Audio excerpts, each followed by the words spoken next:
தலைமை பொறுப்பெடுத்து தோள்கள் தினவெடுத்து சூரன் உடல் கிழித்து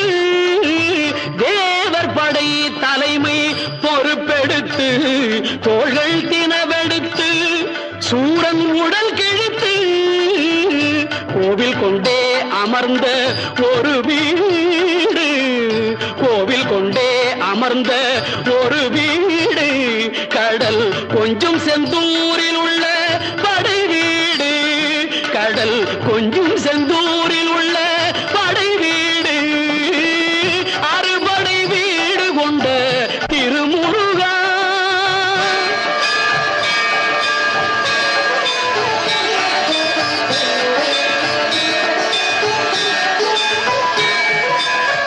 குறுநகை தெய்வானை மலரோடு உந்தன் குலமகளாக வரும்